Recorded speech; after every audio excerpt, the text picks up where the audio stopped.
Cheers and welcome to Book 101 Review. Book 101 is all about the books that I read for the last 40 years. And today I have my special guest.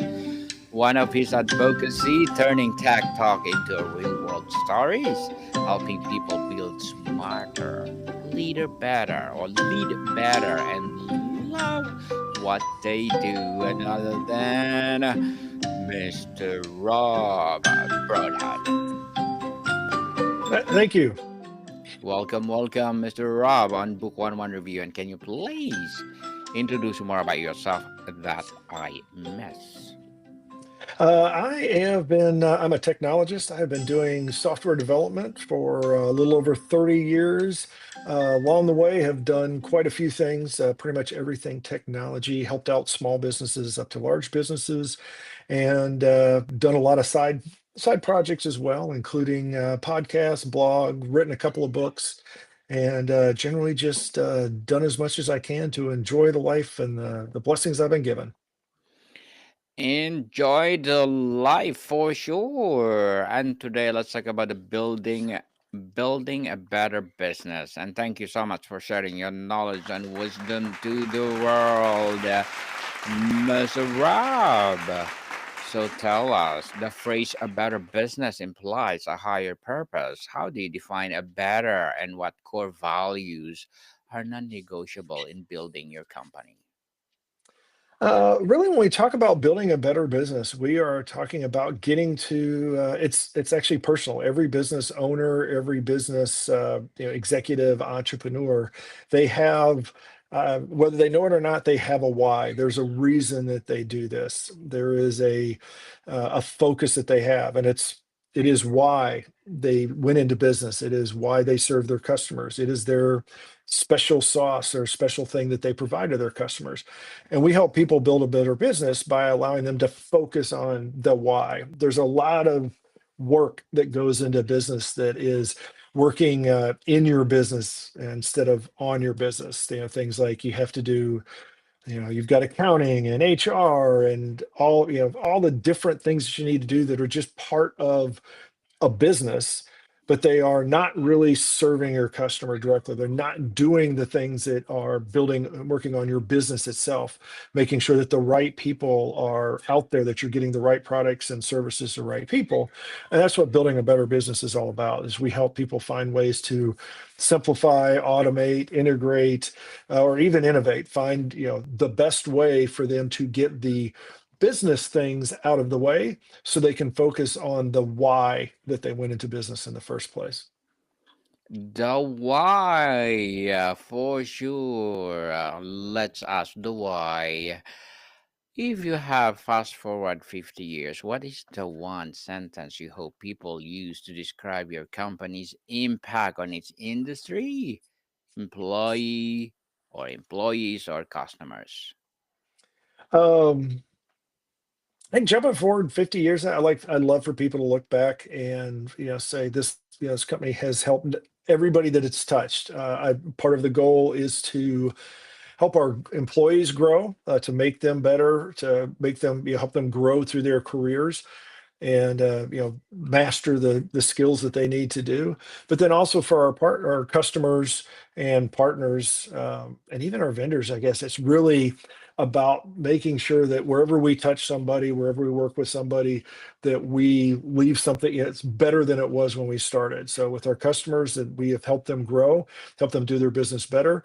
With our employees, that we've helped them grow and work better on their careers, and even the people that work with us, our vendors, the people that sell us stuff, that they have, they can make a profit themselves and have a pleasant experience and interaction with us, so that they walk away, like I said, happy to have done so.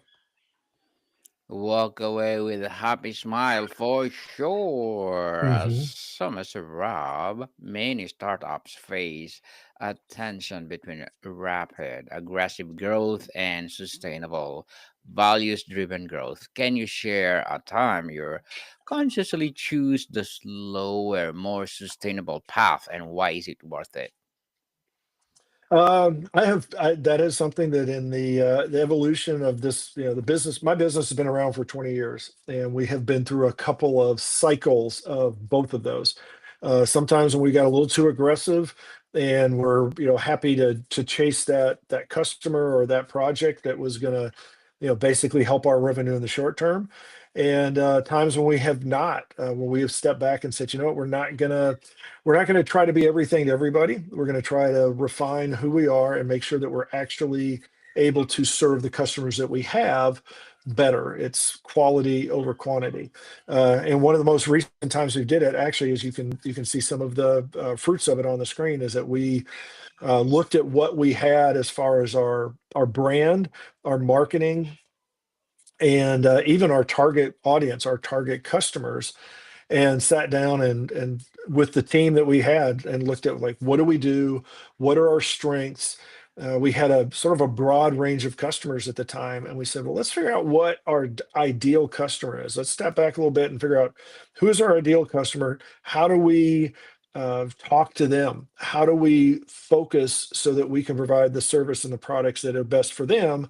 And if somebody else wants to jump in, and if it grows beyond those core customers, that's great. But first, we want to make sure that we give, everybody walks away sort of the proverbial 110%, that our customers feel like they got way more than they paid for, that they got a huge value.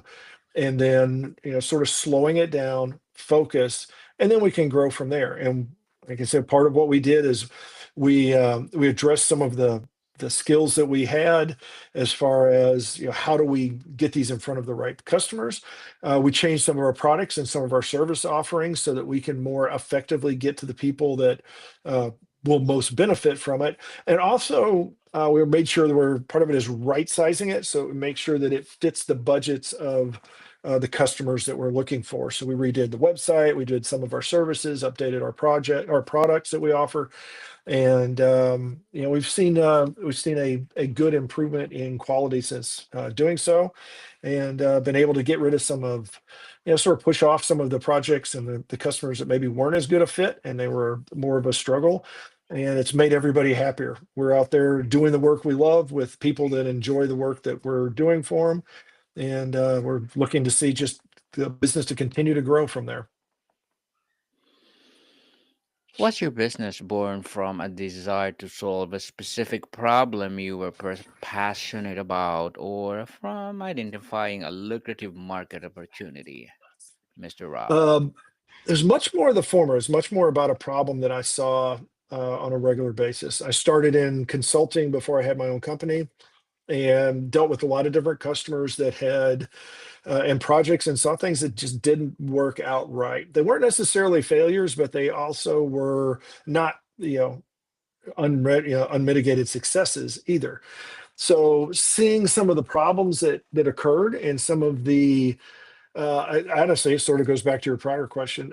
Some of the cases where projects were pushed forward too soon, where customers weren't educated, and things sort of, essentially, things were started and pushed forward before they should have been. The proper amount of time for really getting to understand what the problem was, designing a solution, understanding the requirements, just was not done. And that was where, initially, it actually allowed us to have some customers, because we would sort of back cleanup. We would come in after people had had a bad experience and help correct correct the project, get it back on track, find a way to get it to be successful, even if it was, almost a complete failure when we started with it. And then then I ended up starting the company as part of trying to get ahead of that, is being able to get out there and help customers before they get into a project, before they get deep into something and realize it's gone off the rails, and help educate them, and actually our own company, as we grow, bring people in within our company to make sure that they are developing and following the processes and the procedures that will lead to success. And yes, it's a little bit short, a little bit slower. It takes a little bit longer to get it done sometimes, but at least it gets done right. It goes back to the old classic idea of measure twice and cut once. We would rather spend that time up front defining requirements, getting a good design, understanding the problem and the why of why we're doing that project, and then using that to ensure that we have our, our cornerstone as we move forward. So we've got something to base all of our decisions off of and make sure that we're doing the right thing instead of just doing what feels right at that moment. What is the one unique, non negotiable cultural ritual or practice in your company that you believe is a fundamental to your success? Oh, let's see, to put it in one thing. Probably the one thing that we focus on is it really is it's communication. It is asking questions for ourselves, asking questions of our customers to make sure that we're clear on their situation and what they need and what the requirements are, understanding their business, understanding their challenges, understanding their goals and vision, internally as well, is understanding where we are at, is having conversations around, whatever the challenges are, talking about things and being very open with our goals, both our professional goals, our personal goals, our how we can align those with customers, and just trying to be as transparent as possible across the board and encourage communication across the board, because we find that's the best way that we learn. That's the best way we learn about our customers and what we need to do to serve them best. It's also the best way for customers to learn how we can serve them to make sure that we are a good fit for them. How do you create environment where employees feel safe to take intelligent risks, challenge ideas, and when fail without feel of how do you measure the ROI of that trust? Um, it's interesting because I don't know that we don't have as much a metric for the ROI on that. It is definitely it's an experience thing for me, is that I have found, I firmly believe that teams that have a good chemistry, that when the team feels safe around each other, feels supported around each other, and this is honestly in business, sports, everywhere, they're going to work better, because it makes a difference if you're just working for yourself or if you're working for yourself and working for a team around you who feel that support, and you have not only your own uh, your own best interest you're looking for, but also the best interests of your team or community. And so we do that. We measure it by that. And actually, I guess it's at the bottom line. I see it in productivity on my team. I see things get done faster. They get done better with a higher quality.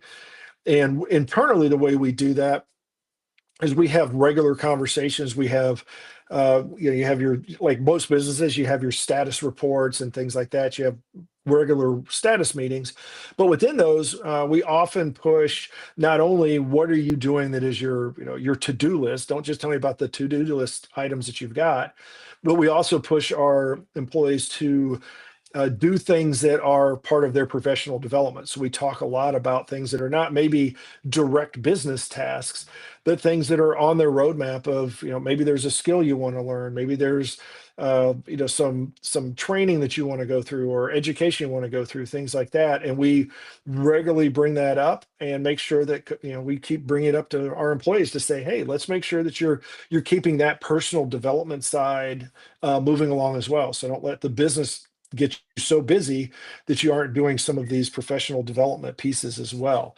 And it has paid off. We've got we bring in, very often we'll bring in entry level or junior level staff, and I'll bring them into the team and into the environment, and we've seen them grow and flower, and it's move on to become very successful, and sort of lift as they get lift up. Then we're able to bring people underneath them and teach them leadership and management, stuff like that. And it has been a great way to continually internally develop and grow skill sets. Delegation and empowerment are easy to say but hard to do. What is a practical system if you implement to truly empower your team and not just a delegate tasks? That is, yeah, the opening part of that. It is far easier said than done. For myself, it's definitely been a personal journey, challenged as I've gone through this. And this is very personal to me, is that I'm a list person. I will make lists and say, okay, I've got a, at the beginning of the day, at the beginning of the week, I'll say, here's the things that I need to accomplish. These are my goals for the day, goals for the week. And in part of those, now it's been several years back, before I hired my first employee, I knew that I was going to need to be able to delegate effectively in order to make it good for the employee and make it valuable for the company. And starting then many years ago, and I continue, where I will look at my list, whether it's daily, usually on a weekly basis more. I'll look at the tasks that I have and ask myself, like, do I need to do this? Is this something that's maybe somebody else could do?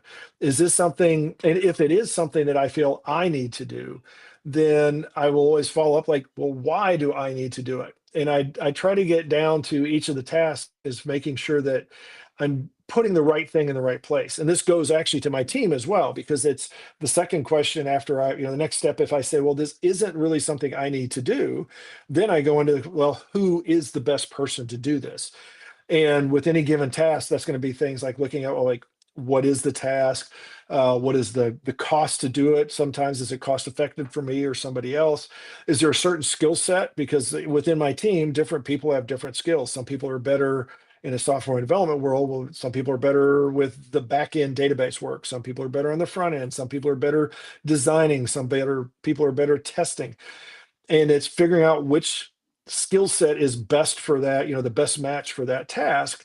And then delegation becomes pretty easy at that point, when you look at stuff and say, oh, it makes far more sense for person X to do it than myself. Or maybe it makes far more sense to me to do it because this is something that is a part of what the company is, or creating the culture, where it's like, sometimes if you're a leader or a manager, the tasks that are leadership and management related, obviously you need to do, unless you're trying to train somebody up to be a leader or manager. And sometimes that's the best thing, is to like hand that off a little bit, because maybe you're the best, you would do it the best, but it is better for the company in the long run, for the development of the people in the long run, to hand that thing off to somebody else and let somebody else try it out for a change.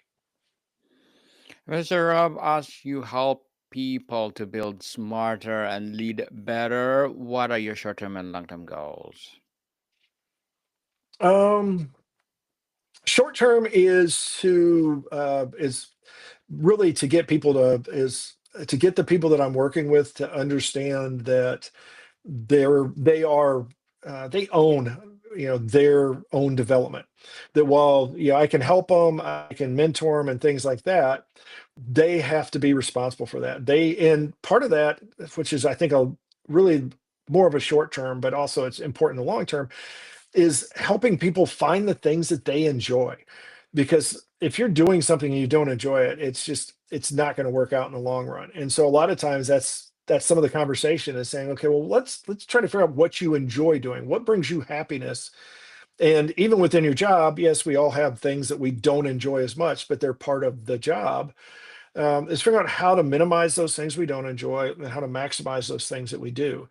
And in the longer run, it really is what I like to do, is see people set, there's always going to be those short-term goals, but set longer term goals, particularly the big audacious goals and things like that, is setting things that, talking to them about things that are if you could do anything, what would you do? The things that most people feel are out of reach, and in the long term, helping them move towards that goal, sometimes achieve that goal, but a lot of times, at the very least, get them closer to the goal, so that they can get to the point where they realize that maybe it is out of reach. Maybe it's something that is almost impossible, but moving towards that goal is going to make them happier. It's going to make them better at whatever they do.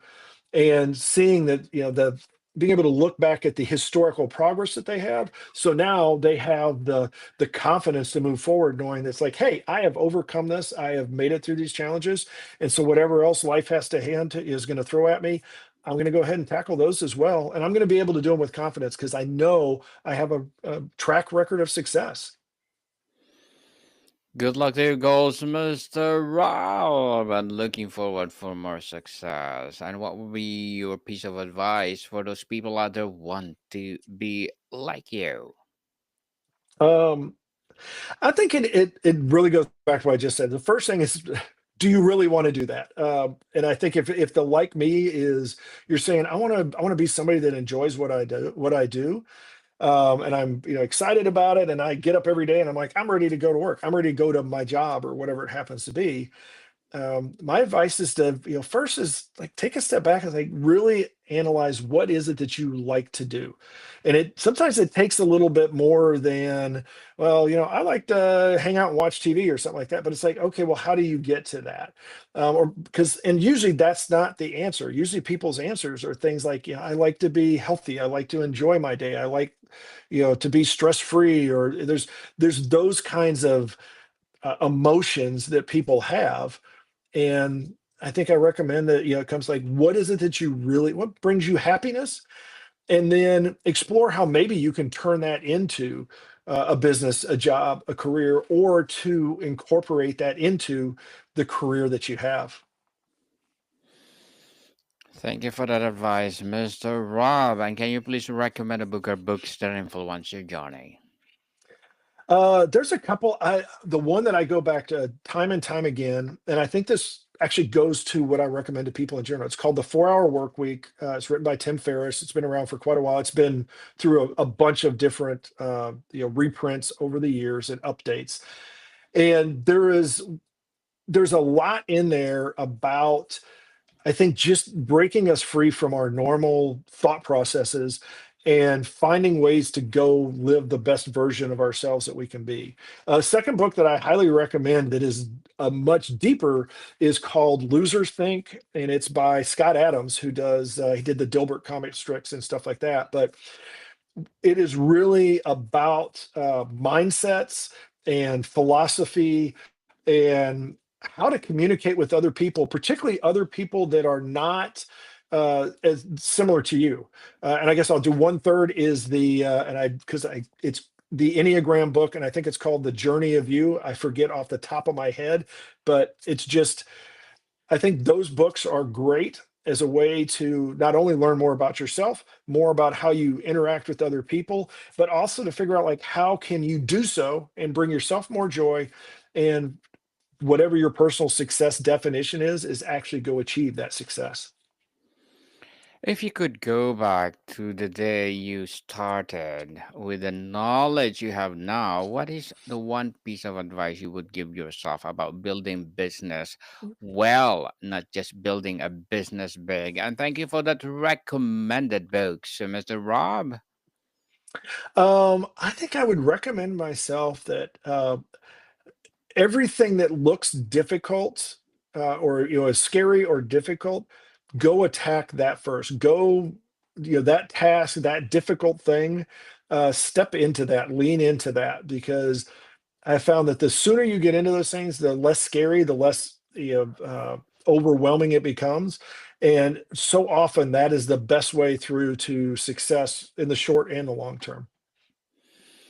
Mr. Rob, before we wrap up our discussion for today, I'm inviting you to please do listen to my other podcast, people, because my abstract essay is already in fifth season, abstract poetry in second season, and my book 101 review in fifth season too, comedy 101 in second season, and my food 101 in fifth season as well, geography 101 fourth season, and my baby podcast law 101, and mental health 101, love letters in the third season, and movie 101 review and music 101 in fourth season, and Science 101 and Sex 101 in its second season. Please listen to them wherever you listen your podcast.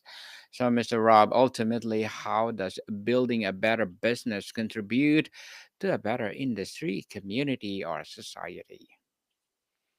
Like I think just in general, when people are happier, when people are less stressed, when people are getting things that getting their needs met, then you're going to find a better community for that. Indeed, Mr. Rob Broadhead. Thank you so much for sharing your knowledge and wisdom to the world. So, can you please invite our listeners to support your business, your advocacy, or whatever projects that you're doing right now?